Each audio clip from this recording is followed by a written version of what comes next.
Hello and welcome all to ScreenWorks. My name is Jan Uriarte and I'm the curator of the digital programs at the Photographers Gallery. One sec, sorry. ScreenWorks is a fortnightly program of live stream events. I'm having some technical issues tonight. Give me one sec.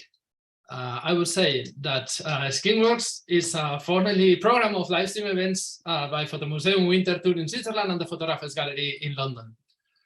Almost 3 years ago, we launched this program to continue the ongoing research on the changing role of photography on its digital and network forms. And each ScreenWork is led by an artist, a curator, or a researcher who takes the audience to the places where their core artistic practice takes place. Every event is different, spanning from a guided online tour to the edges of the internet to a behind-the-scenes scenario in which a particular work process is shared. This is our 50th event, so congratulations to us. You can watch all our previous 49 walks on our website and YouTube channel. If you have found ScreenWorks useful for your professional or personal interests, do consider subscribing to Folders. For €7, you'll support the program and its artists, and also get your personalized folder on folders.screenworks.com. There you will receive files and extra content from the artists and the researchers of ScreenWorks. And now some housekeeping information. Your microphone should be muted to avoid noise disturbances. If it is still on, please mute it now. And just to let you know that we are recording and we will be archiving this event. So please turn off your camera if you don't want to be recorded.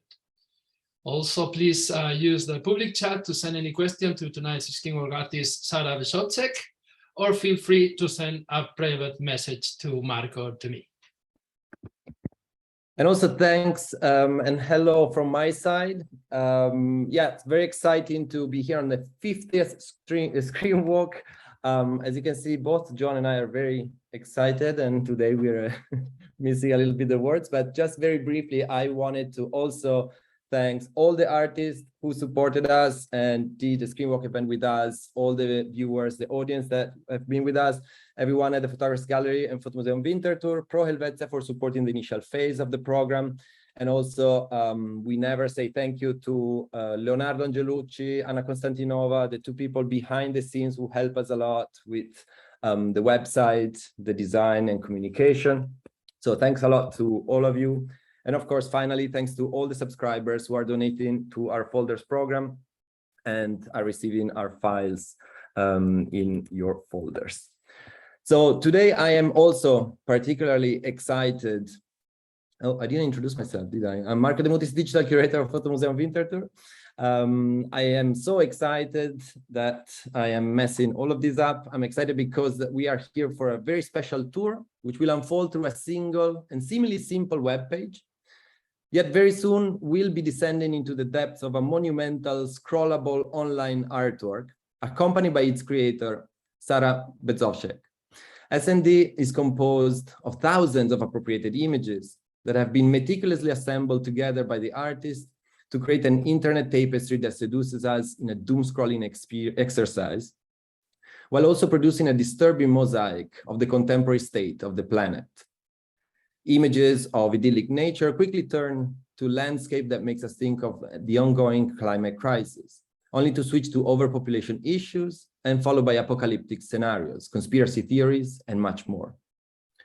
All of these take the form of a gigantic internet collage that mixes Hollywood and internet visual culture, GIFs, memes, emoticons, and quotes from different corners of the internet, TV series, game culture, scientific illustrations, animations, and so on. And yet, SND's page is just the first layer of the project, which is also an interactive story game, filled with hidden hyperlinks and subpages where the visual culture of our extreme present keeps exploding through more networked images, more layers, more articles, more questions, leaving us glued to the screen yet wanting to escape it somehow. Finally, SND reveals the circulatory powers of images that build the aesthetics and the rhetorics of disasters and fuel the conspiracy theories of different communities online. To take us through the madness behind their gigantic work of net art, we welcome Sara Bezovšek. Sara Bezovšek is a visual artist active in the fields of new media, experimental film, and graphic design. Her artistic practice is characterized by the exploration, collection, and storage of mostly pop cultural visual references from various online platforms, films, and TV series. Using the copy-paste technique, she integrates the found digital material into web pages, collages, or mashup videos, thus creating new narratives through appropriation. By using digital images familiar to the global internet user, she wishes to depict how internet phenomena, cliché, and iconic pop cultural references influence our perception. Dear Sara, thanks so much for accepting our invitation. The screen is yours. Hey, thank you a lot for the invitation and the introduction. So I hope I'm sharing my screen now. Yeah, okay. So I'm Sara Bezovšek, and today I'll walk you through my project called S&D. So it's currently made out of 7 web pages. So the first one is S&D, You Are Here, Evacuate Earth, False Utopia, Human Extinction, Overpopulation, Nuclear Winter, and the new one, which is not yet accessible, Wormhole. So I'll probably just show the first 3 ones, since we don't have enough time to go through everything. I tend to, I don't know how to make small projects. Simple small projects. That's not in my job description. So here we have the intro screen of SND. It stands for Spoznavanje narave in družbe. In my native language, I'm Slovenian. Translated into English, it's Nature and Social Studies. I think it's a primary school subject, talking about the basics of nature and society. So that was my first idea. I just wanted to make like a simple, fun project, but it escalated quickly. So I have a video here. Yeah, this one. So just like a very short backstory, I made, here's another one. Yeah, very short backstory. This is 2 video collages that I made on my phone. In the Snapchat or Instagram app, I can't really remember which one. I was making similar videos like this for, I don't know, years now. This was one of the first videos, still one of my favorites. To date, it's very simple and funny and just gets the point across. Okay, especially here in these 2 videos, you can see the aesthetic that I use in my web pages now. And this is just a typical project that came to life during the pandemic.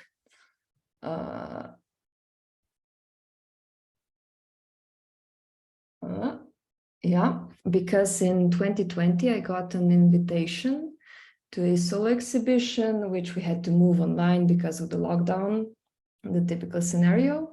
And I really wanted to recreate this type of video collage that I'd shown you before, but like a lot of screens and prints put together to create a new story. I wanted to make this in the gallery space, like a big installation through the whole room. And since I couldn't do that, I came to the idea when I like the videos and the web page, I connected it, and I came to the idea of making a web page in that visual language. So that's how S&D was born. So it starts with a nice blue sky and a short introduction to the web page. And as we scroll down, we can soon see that the sky starts getting artificial. So we have paintings, here we have a reflection, just reality starts to crumble. So on the left, we have a video of, I think I can open it like this, yeah, of the Truman Show. So where the protagonist, played by Jim Carrey, discovers that his whole life is actually a reality TV show. So we are starting to get some additional context to the whole page. And what I play with a lot is creating stories within stories. So that's why I use images that are known to the global internet user, a lot of pop cultural references, well-known movies, and TV shows. I think where they start here. Yeah.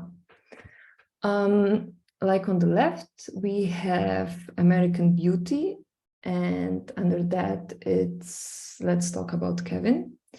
So I really like that when they see an image, if they know where it's from, if they know the story, they get like a bigger understanding of the story that I'm trying to tell. I really like to play with the strong emotions, sometimes nostalgic, that people get when they see something from a movie that really impacted them. So for instance, here we can see a clip from Years and Years. It's about an ordinary British family that contends with the hopes, anxieties, and joys of an uncertain future. I think it takes place from 2019 to 2030. And the miniseries follows like the lives of this family, and they witnessed political, economical, and technological advances. So the family experiences everything hoped for in the future and everything that is feared. And that's what essentially S&D is about. And I'm just gonna pop a few images here and there to lighten the mood. So when I started with it, with the project, I just watched a lot of movies and TV shows about nature and society. And I saw that a lot of them ended in an apocalypse or like an otherwise horrible scenario for our society and Earth. And that's why I decided to make this a web page about the end of the world. The impending doom is very much constant. It's a very much constant mindset of at least the younger generation now. So it was unavoidable to make my art project about that. So here we have mega cities, we have slums, we have sewer cleaners of Bangladesh. And I have, how do I, so as you probably already noticed, there's a lot of external links throughout the page, and this is one of them. You can see, like here, they have a blue outline that indicates the external link. And so this article is about sewer cleaners in India. I think it's the deadliest job on earth, because they literally have to dive into the sewers without any protection, because they don't have money for that kind of clothing. And they have to like clean the gutters of trash, of everything that blocks the sewers from so that they overflow. And and they develop like a lot of health conditions. They're very ill. It's common for them to just, die in the middle of the street. I think in this article, some people say, yeah, you walk through Bangladesh, or where is this happening? Mumbai. And you just can see people dead on the street, and you can predict that they could be sewer cleaners. Okay. So now here we have slums, we have piles of trash, and then we come to deforestation. After that, we have droughts. And I just really wanted to show how everything is connected. That's why it's such a smooth scroll, how one thing leads to another. And I think this is one of my favorite moments in reality TV. Not that I watch it a lot, but I have a video here. Which? What's wrong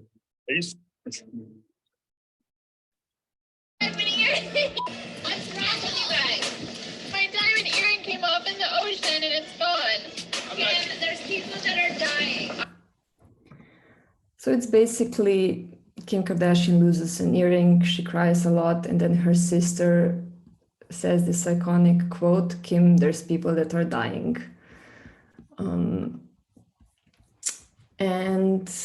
And I just think it's perfect for the whole concept of my page. And so then we come to forest fires, we come to bush fires. Here we have a nice web page about Australia's bushfires. It is from 2020 when the page was made, but still relevant. A very nice infographic. And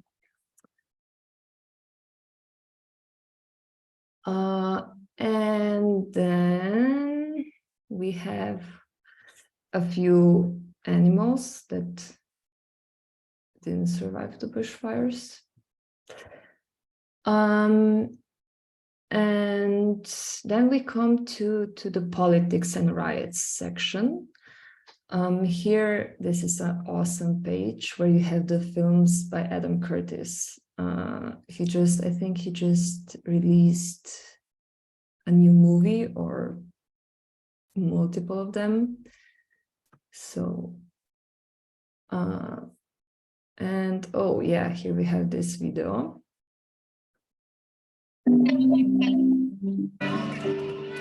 It was very nice with this one.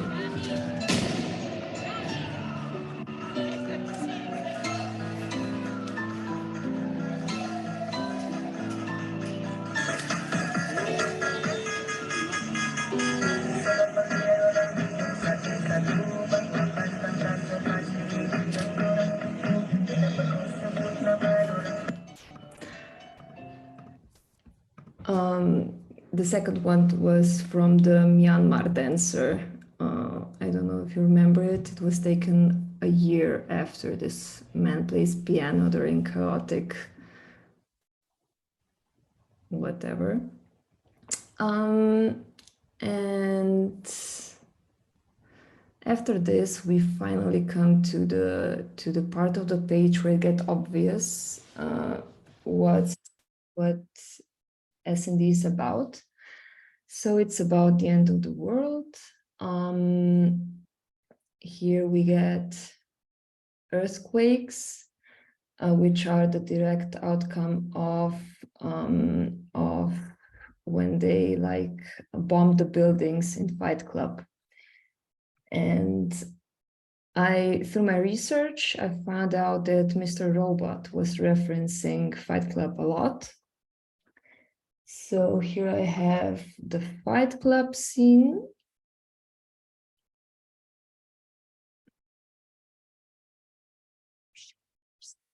Yes, but it's okay. Marla, look at me.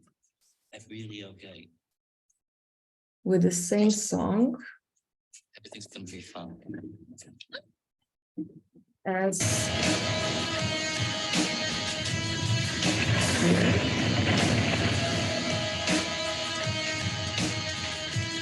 We went redundant. I had the AirDream network. I was in all of them. You really thought of everything. I don't know.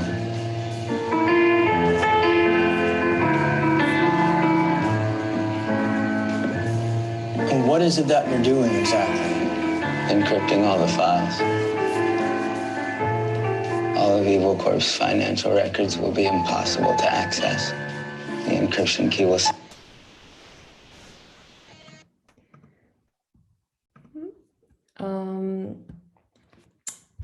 So yeah, I really love the fact that Mr. Robot, the series, was referencing Flight Club a lot, even with the songs, with the imaginary. Perfect.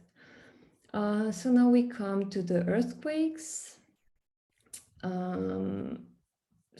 And after that, we have tsunamis, because earthquakes triggered tsunamis. And then after everything is flooded,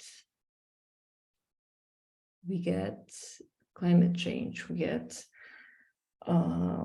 tornadoes, we get mega storms, we get hurricanes. And here everything is flooded, and so the ice age comes on. Yeah, we have the ice age, and after the ice age ends, because the ice melts, there are diseases hidden in ice, and they're waking up. And here is one of the videos that I made. I like screen recorded Ljubljana, that's made on my phone, and I put GIFs of COVID through it. That was in the beginning of the pandemic. And there's a lot of videos throughout my pages that I actually made myself. But videos like this are basically, you can't make them now on your phone anymore, because I used to make them in Snapchat and Instagram.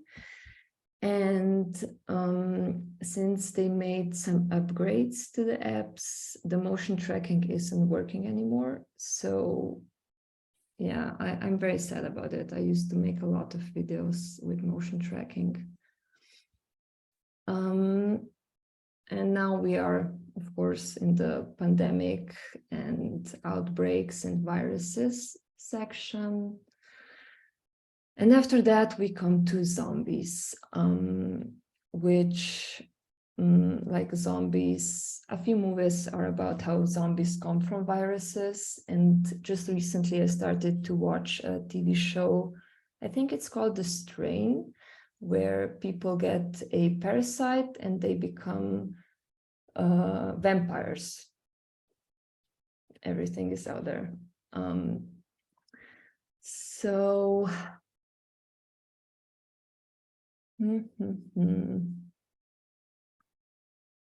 this one, yeah. I love this this quote. One time I referenced a meme to this guy I was dating, and he had never heard of it. So I showed him the meme, and his response was, "So I'm just supposed to memorize all of the little pictures in order to have a conversation with you?"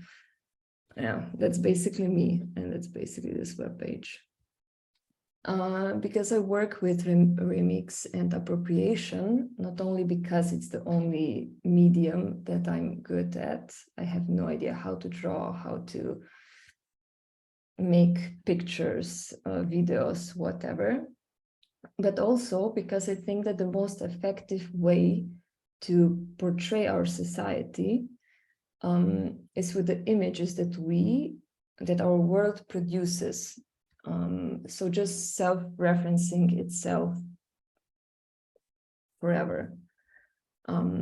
And I really like that when people like watch my works multiple times, they still see something new every time and remember something they saw already and connect the dots, just like I do when I create it.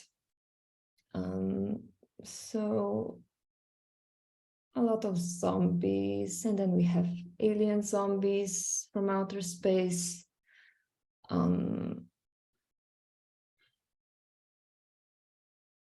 Then we have, okay.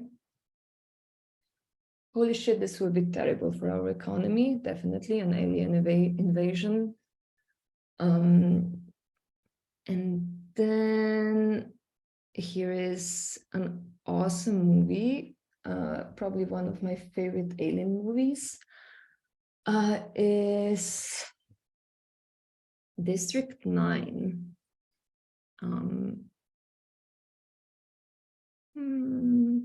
Here. Nobody comes back late at night anymore. They have more security. The government noticed that they were moving into new areas. That's when things started to get out of hand.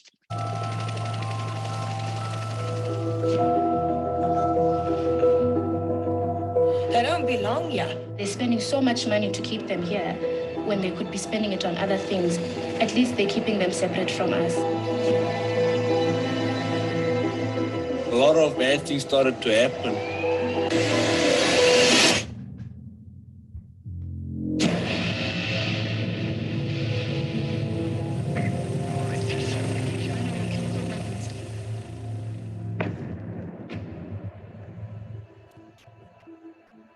Why are you here? Why don't you just leave? How do your weapons work?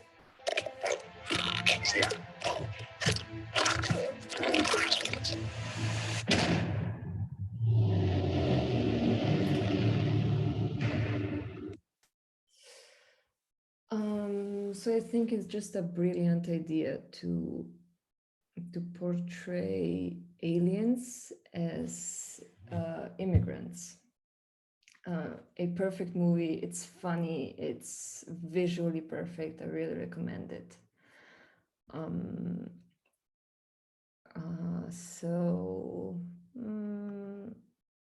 I love to just research the theme and just pop in all the links I find interesting.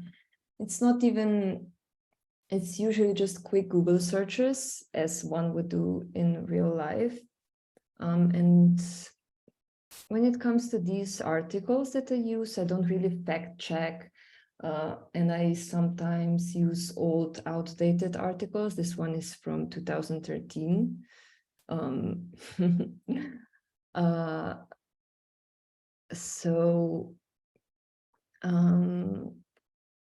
Here we have, yes, alien robots. Then we have the classic Terminator, a lot of Futurama. I actually watched all of these movies and TV shows. I'm not proud of it, but it happened. So now we have the scenario of an artificial intelligence starting a nuclear apocalypse. And it was portrayed in, like, on the left we have the TV show The 100, and on the right we have Terminator. And then we have nuclear war.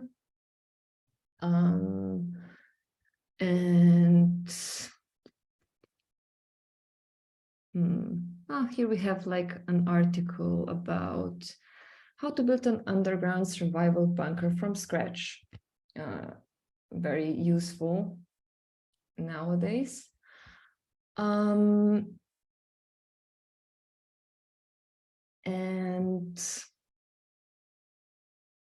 throughout the page, there's always like quotes or stills from movies that talk about the apocalypse.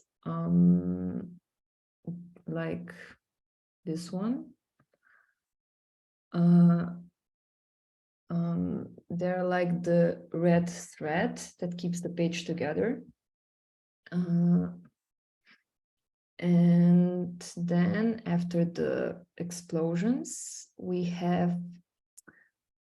I guess it's like, well, it's not the right term, but let's say a pop-up window that says, kudos, you've survived the initial blast. Click here to see what happens after a nuclear explosion, or keep scrolling. So if you click here, we get the web page about nuclear winter. I'll get to it later, but it was made in May when like the Ukraine and Russia war was extremely intense, and they were threatening with nuclear weapons. So let me just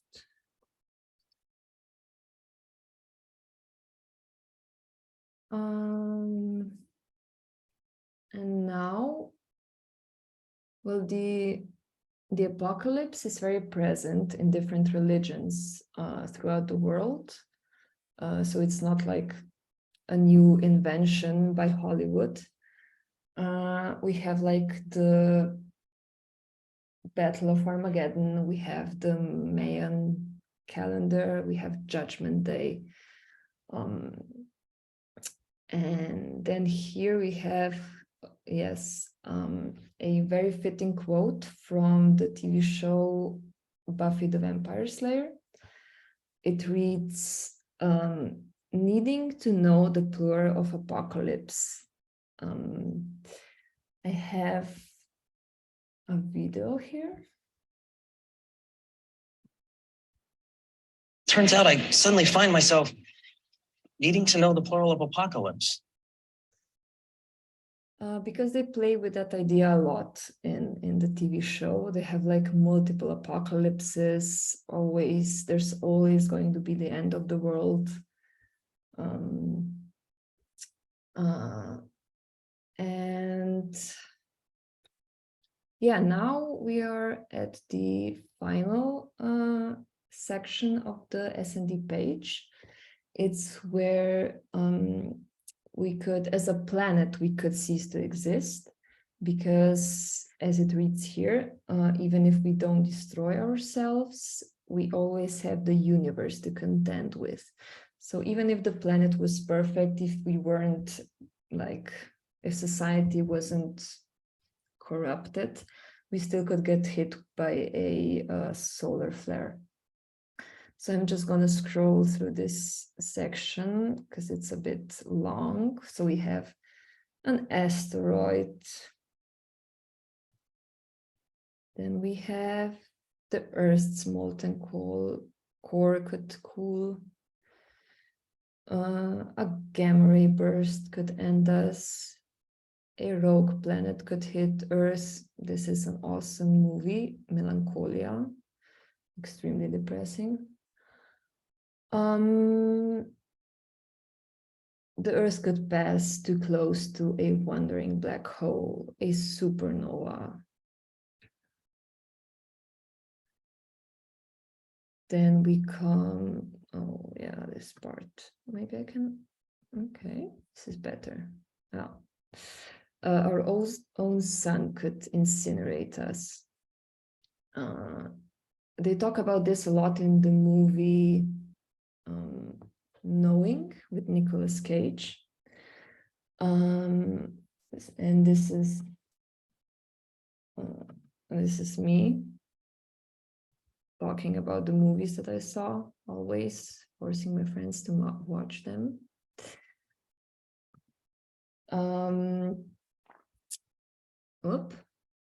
And still a lot of space. It's like, if you watch a lot of space movies, it's always, they're very long, they're very slow, and that's what I wanted to recreate in this section. It's just like, it's a bit boring. I don't really like space movies, sorry. And then we come to the universe could go to pieces in its final big rip. So to read what a big rip is, it's an ultimate fate of the universe. I think it's also a link. Yeah. Wikipedia. Thank you, Wikipedia. So a big rip is the ultimate fate of the universe, in which the matter of the universe, from stars and galaxies to atoms and subatomic particles and even space-time itself, is progressively torn apart by the expansion of the universe at a certain time in the future, until distances between particles will become infinite. Okay. So then we finally come to the end of this very long and depressing page. And here we can choose our preferred future scenario.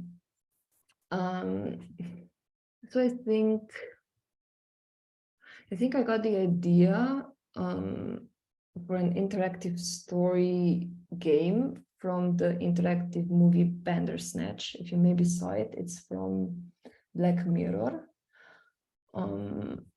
So, yes. So they give you, during the movie, they give you like questions, like options, and you can decide. It's just A and B options. If you accept or refuse, they have, yeah, leap through the window, fight her. That really stuck with me. And then I remembered having a book when I was younger, and it was called Treasure Hunt in the Creepy Mansion. I really loved it because like you were reading the book, and you also, like in Bandersnatch, you got a question and you could choose, go to page 5, go to page 10, go to page 3. And you were just, it was like a loop of just looking for little hints for the book. It was like a puzzle, a brilliant book. I still have it with me now even. So, okay, now we have 3 scenarios. Dystopia is not yet made. It's hopefully coming soon. And now let's choose Utopia. Okay, so first we have to evacuate Earth since it was destroyed, or at least it's not inhabitable anymore. And yeah, as we can see soon, only the rich people will be escaping Earth, because the rest of us won't have enough money for private planes and tickets to space habitats. So here we have a video. And then I want to thank every Amazon employee and every Amazon customer, because you guys paid for all this. So seriously, for every Amazon customer out there and every Amazon employee, thank you from the bottom of my heart very much. It's very appreciated. No problem. So let me just scroll here through the, again, a long space section. A lot of space, infinite space, or is it?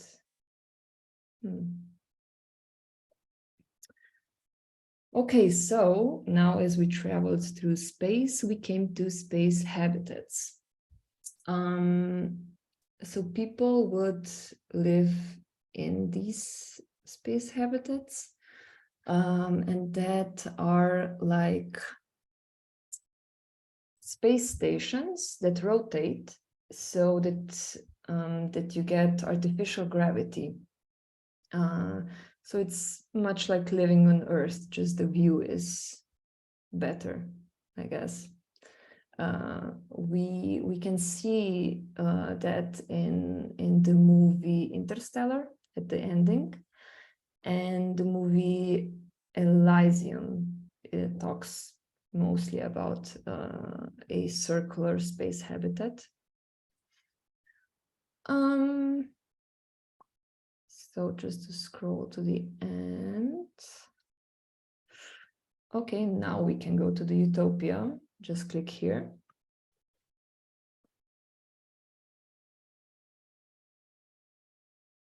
So I think that for this webpage, I did the most research because there's not much movies about utopia because they're mostly extremely boring.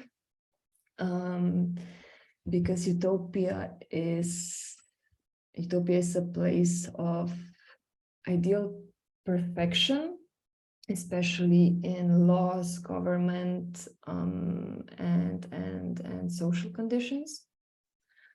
And like a writer who lived like 500 years ago, Thomas More, he was the first person to write of a utopia. That's a word used to describe a perfect imaginary world. So he coined the word utopia from the Greek ou, topos, meaning no place or nowhere. It was actually a pun. The almost identical Greek word eutopos means a good place. And that's also a TV show, if you maybe saw it. It's a very good TV show called The Good Place. A Good Place, The Good Place. I think that's where they got their title from. And I use that TV show a lot in this page. Let me just search for it here on the left. So at the very heart of the word utopia is a vital question: can a perfect world even exist?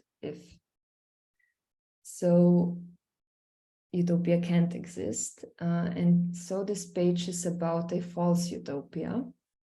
And the opposite of utopia is dystopia, and that's a fictional society that is undesirable and intimidating.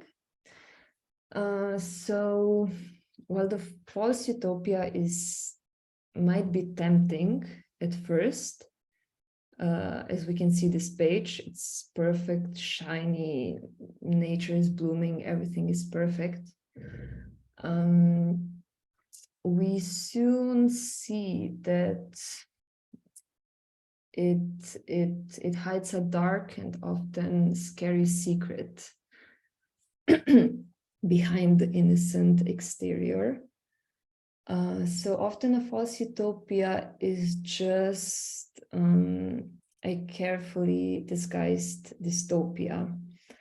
Ion Flux is a good example of that. And sometimes, however, it's only a society pretending to be perfect. But it's not, because with our current human nature, the idea of utopia is unfortunately impossible.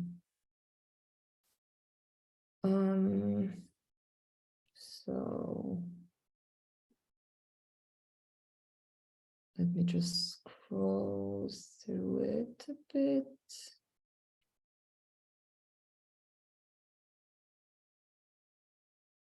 Utopia is a state of mind. Brave New World is also a good example of a false utopia. And a lot of the old movies.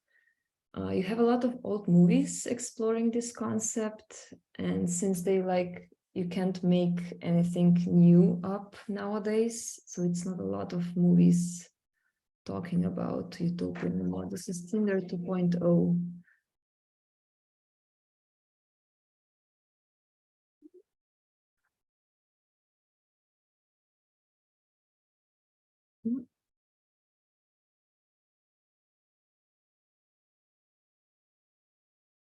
Yeah, if you've seen Logan's Run, also an example of a false utopia.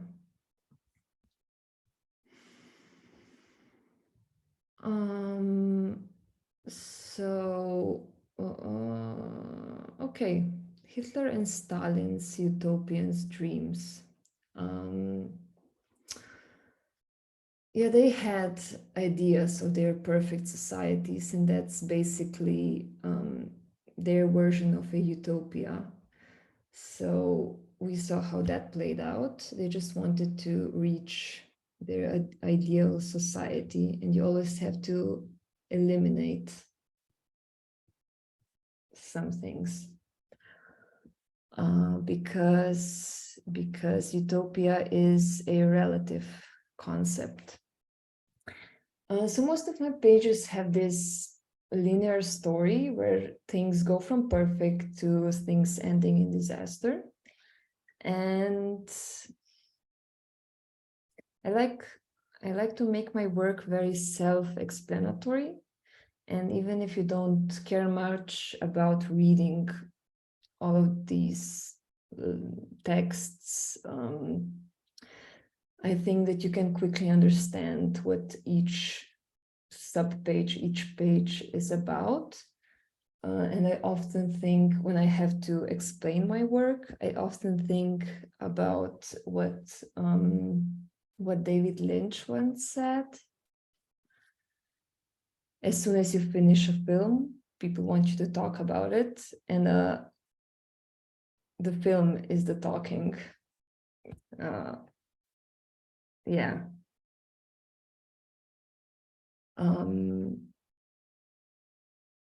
So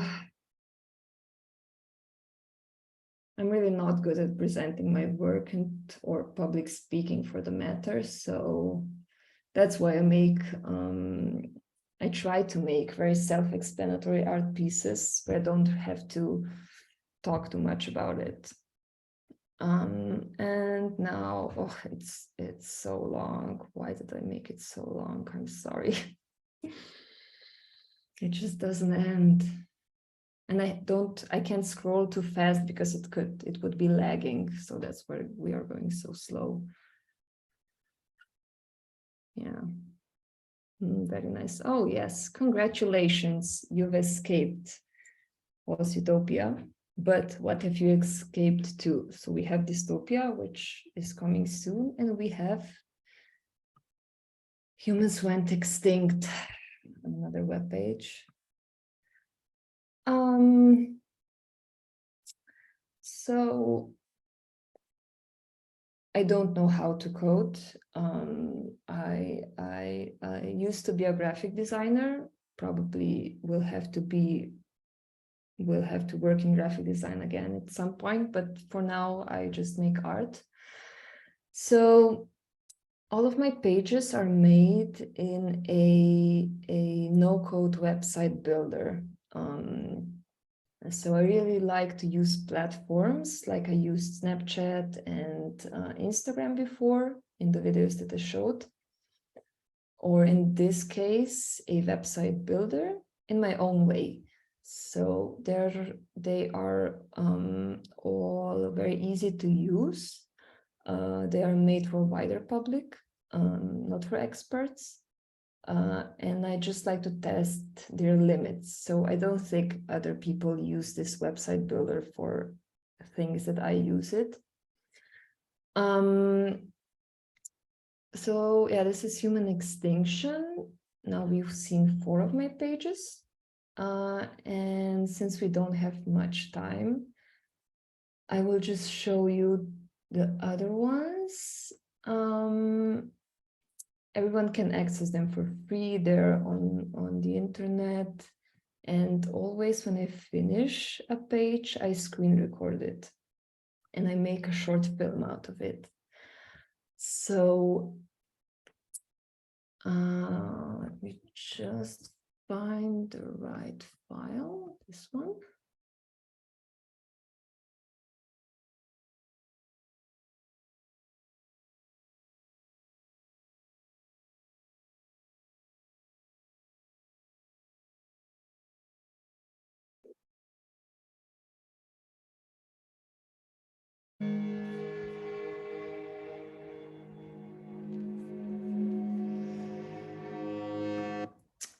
So I first screen recorded the main page, Sanada, which we already went through, and I made a short film out of it. And I actually won a Grand Prix at the FAC Short Film Festival in Ljubljana. And what I find extremely entertaining is that I won the main prize at a movie festival with a web page. Bravo. And I have 5 more of them. Let me just try and squeeze them all on this page. So here we have evacuators, because they look really nice when they're playing all at once. Oh, my screen background screen is from, oh, what's the movie called? I can't remember. An awesome horror movie about wormholes.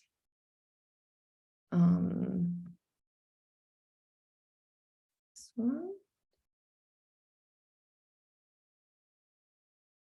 This. And here.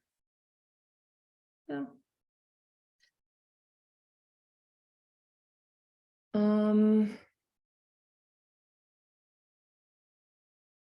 Yeah, so we have, as I already told you, you are here, evacuate Earth, nuclear winter, human extinction, overpopulation, and false utopia. And I just recently had a exhibition where like all of them were showed at the same time, and it's a lot to take in, but it just looks very nice. Do I have a video somewhere? Should have. This one maybe.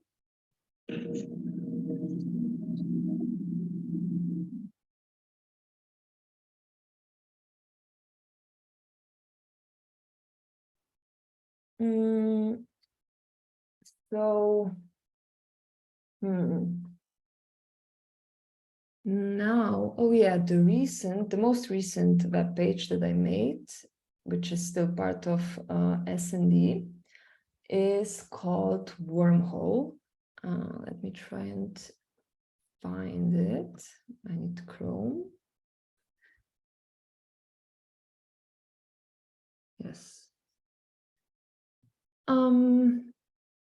So this was made as an interactive installation for a festival in Slovenia for ISIS.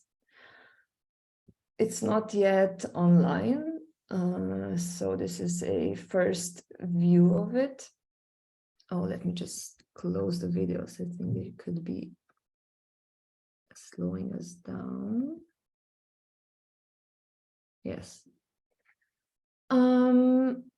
So when I started with this webpage, I didn't know anything about wormholes. So I really had to take like a few weeks to research the theme. And it's a very classical meme, but I love it because that's always me when I research, because I always pick themes that I know nothing about. And I work usually 12 hours a day. I listen to one song and I get a bit paranoid. And that's, yeah, I'm a bit ashamed now that I say it out loud. But I really love the work that I do. I really get into it. So first we have wormholes on Earth, which are a bit more tricky to create. And then fast forward, wormholes in space, much more likely. So this was a very nice installation where at the end of the page, you click here and it throws you on one of the 4 screens that are like hidden in the space, in the exhibition space. And you have 4 possible outcomes. What could happen to you if you go through a wormhole? And yeah, I can show it to you because it's not yet ready, but yeah, I think that's it. So thank you for listening. I hope I wasn't too long and boring and confusing, but thanks. Thank you, Sara. You were not boring or confusing at all. In fact, there were like several really nice quotes that I think that we should like remember. Like utopia is boring. That's one of my favorites. Or dystopia is hopefully coming soon. I guess that your ironic tone also, like, and your criticism towards all this like mass pop culture, audiovisual culture, it's very interesting to watch and to hear you talking and commenting on that and all the references that you mentioned throughout. Maybe my first like really straightforward question is, and I'm not sure if you have like mentioned this, but what does SND stand for? It's in Slovene because I never thought that it's going to blow up like that, and it's spoznavanje narave in družbe. So in English, that's nature and social studies. It's a subject in school. Like I remember it from when I was like 10. Yeah. Hey, thank you so much also from my side. And I think it was particularly great to hear you with this very, I don't know if it's reassuring tone or just like very calm tone, taking us through the extinction, the death of the planet, and all of these apocalyptic sceneries. I have so many questions actually, and of course we invite everybody to just write their questions to the chat. But in the meantime, well, one of the last things that you were mentioning was also, you know, this project being also a video, working in video form. And I thought it was quite interesting because I remember, like, for me, the experience of scrolling through the project is so intense because it also have this thing that has to do with my being seduced by the images, and at the same time kind of, you know, being confronted with a lot of problems. So, and then eventually it's always up to me to scroll or to leave. So I feel that there's a very important tension in this act. And I thought, you know, like, how do you see the project in these 2 different forms? Well, I also think that also seeing the videos scrolling, they are also incredibly beautiful. So I don't know, I was just like wondering if you have thought about the difference between the 2 of them and how do you stand? Yeah, it depends on the viewers. Like if I know that I'm going to have an exhibition that's mostly like new media, where the people that will come to the exhibition are going to be maybe younger and already know my work. But if it's like a more public event, like movie festival or like a more mainstream exhibition, where there's going to be also older people or people that don't like to engage in interactive projects. Because I mean, also I don't think that I like often tried to scroll through a web page in an exhibition.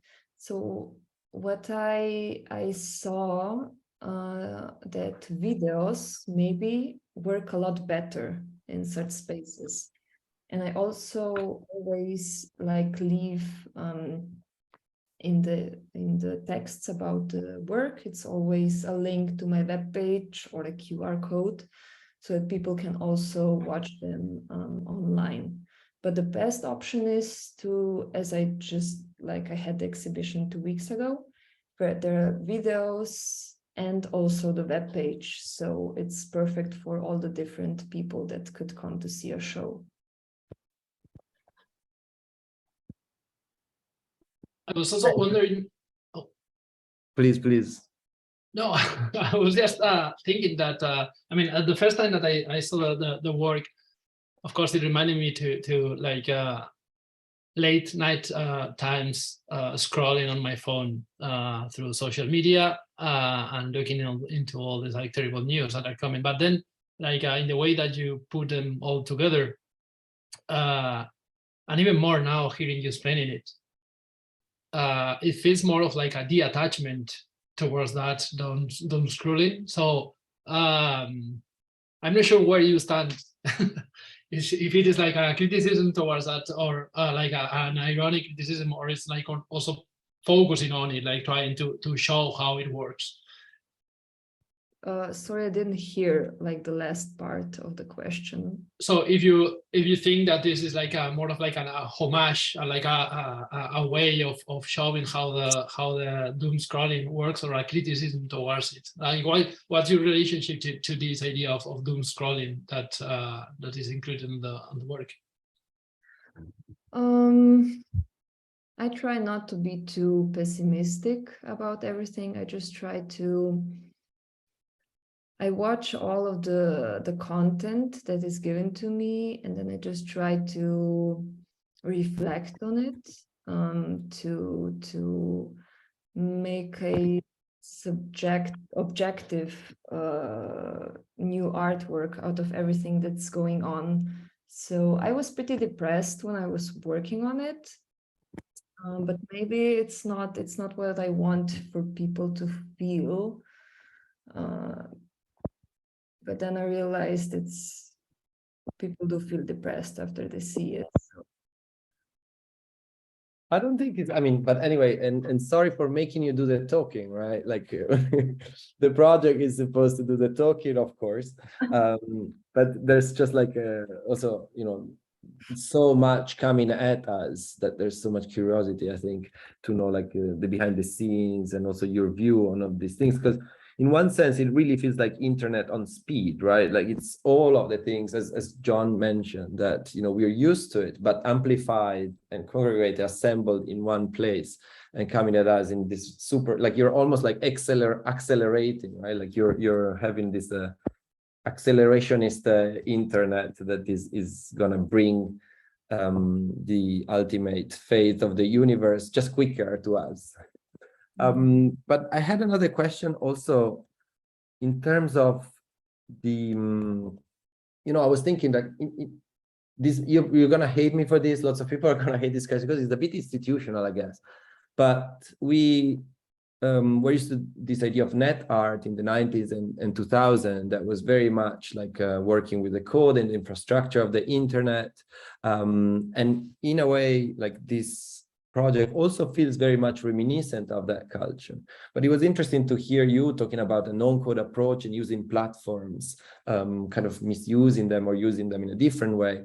I just wonder, like, if you see yourself connected to that legacy or that tradition of net art, or is this a different, like a post-internet, or like this different kind of like approach? Do you see yourself, or do you see any need for yourself to define your work and your practice in some sort of like a artistic field or artistic tradition, maybe? Yeah, to be honest, I just started to think about myself as an artist, as an post-internet or net artist, or like the terms are very interchangeable and confusing, for maybe 2 years now. So I don't think, maybe post-net artist, because I use like the appropriation and remix. I don't know how to code. So I think that was a main essence of net artists, which had their extremely specific language, visual language. But yeah, just as I said, like the term, like me being an artist is very new, and just thinking about it and being invited to this kind of talks, I don't know how to place myself just now.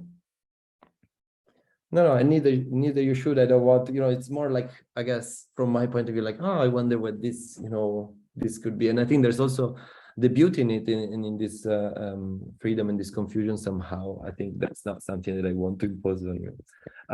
But maybe another question that is completely different, like how long did it take you to do it? And you were mentioning this is not over, right? This is ongoing. And when will it be over? Will it ever be over? So at first I needed like a few months to crack like the online tool. I work in Webflow. I needed a lot of time to just to get everything to work, because no one has ever done something like I did in that tool before. So I started, I think, at the end of 2020 with the S&D, and then I was working to the summer of 21. So half a year of almost constant work. I had pauses, but let's say half a year. And in the meantime, I was always also working on the subpages. And now I have 7 pages in 2 years, and I work a lot. And I also love it because once I exhibited a few pages in a gallery, which is very traditional, and the owner wanted to sell my works, and I told him that I'm probably going to add things to it, because when I watch a new movie that just is the right, that just had the place in the web page, I'm going to add it. And he was very angry because he said, you can't change a work after I sell it. And that really struck with me. Why can't I change my web page to which I still have access, and I still, yeah, so I'm going to change them forever, and I'm going to add pages forever, as long as I find it interesting. But I want to make like probably about 30 pages. Now it's 7. I just want to make, yeah, because I have probably like 5 subpages that are like half made. So it's, yeah, it's moving. And are you planning to like all these pages that you were mentioning that you wanted, are they gonna be related to this idea of the end of the world? And I was also like curious, you mentioned at some point that most of the movies related to utopias were old movies. Did you discover, I mean, I guess there's a big trend, we could say right now, on like dystopias and end of the world movies and all these kind of things. Have you discovered, when was that time in which utopias were on the movies, or did you discover any other trend in relationship to this idea of the end of the world or new potential worlds through movies? Are you like looking into the movies in that way? Yeah, I'm really interested into that, actually, into genre movies. I also want to make a project about it someday, because every like genre movie, like a horror movie, you had the first horror movie, and every horror movie is just a remix of the first one, because they're so similar. And I think that utopian movies were most popular like, I don't know, 60s, 70s, when movies were still fresh. But they didn't really have like a linear timeline, like the triangle, like a drama that starts somewhere in the middle of the movie, because everything is perfect. So that's why they why they stopped making utopian films, and they started making false utopia movies. And dystopian films, they have, well, you have infinite stories about dystopias, which I love. I love dystopian movies and books, and I'm going to make, hopefully, a movie. Like it was, S&D was a movie. I hope to make a movie about dystopias and of course a web page that will record to become a movie. Yeah. Nice. Thank you. I mean, we will be looking forward to that movie and to see how it extends also online. Also, just one thing, because you mentioned this tension with the gallery somehow, and this idea of, you know, a fixed work, an edition, artificial scarcity, that is usually or often in contrast with this creative process or these things that are not fixed. But I did notice that at the end of the project, people can acquire this project, right? So I think also on one hand, it's also even more exciting knowing that, you know, you can acquire something that will also grow. But how does that work? You know, I also know that there's often people from institutions that listen to us. So, you know, also maybe that's something that we can talk about. Even our institutions, John, could think about it, looking at our directors. Yeah, I actually added that part to my web pages when like the NFT gaze was blooming, and a few people actually wrote to me if they could buy my web pages and as NFTs. But it was pretty early on, so I had a friend who's a programmer, and he looked into it and told me that it was not yet possible to sell a web page as an NFT, not in the format that maybe people would have wanted it. So then we made like a package, like you could get the code and like the short movie that I made and some stills and a certificate of the web page. And I think that the main thing here is that when you get like the code exported, you don't have to have internet access to open it. So you can have like a screen in your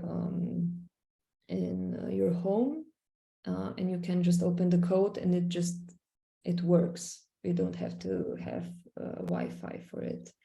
So that's the beauty of it. But now I would have to research if like other ways that you can sell web pages, because the technology is moving on so rapidly that you really have to keep in touch with it. We have a few questions from the audience too. Ronnie Hall is asking, I'm curious about the editing process. The end results are quite breathtaking. And now I'm wondering what it felt like being in the middle of creating such a page, choosing what to put in and leave out, and watching all the videos and choosing just the right moments to include. Were there easy and difficult points? Well, the most difficult part is having a huge archive of images and videos. And when I first started to create a web page, I just watch all the movies and screen record the parts that could come in handy. And I just put everything on the web page. So first I have everything, and then the eliminating process starts. So I just want so that it's not too overwhelming, that the story still stands, and a lot of images have to be excluded. But I think I got the hang of it. So now that I make new web pages, and that, as predicted, Denis. So now it goes a lot faster. Like the first time I couldn't decide what to put in, what to eliminate. But I think especially IMDb has IMDb has like a good search engine. You can basically write zombies in their search, and they like show you all the movies and TV shows that have even like the word zombies mentioned in the subtitles. So yeah. In fact, follow-up related question by Orlando, who is asking if all the clips from the movies are sourced from the internet, from YouTube, or do you source them from outside the internet? Is there anything that you have included that is not from the internet? Everything's from the internet. I used to screen record Netflix a lot, but then it's recent. Yeah, you can't screen record anymore. You get the black screen, which was used like at anime sites for years now. And recently Netflix also made that. So I mostly just download movies and screen record it. So everything, I personally see everything as pre-use, quoting, referencing for teaching purposes. If anyone asks anything, it's all okay. Mm-hmm. So I think that's maybe we can leave it here. You have like already talked way more than what you wanted and answered a lot of questions. So I guess that yeah, we can just like thank you, Sara, so much for being so generous, sharing your work and sharing your thoughts and replying to our questions. Thank you so much. And thanks to everyone who joined today. We're going to be back in 2 weeks with the one and only Molly Soda. So make sure to come back and see you all in 2 weeks. Thank you, Sara. Thank you, John. Thank you, everyone. Thank you.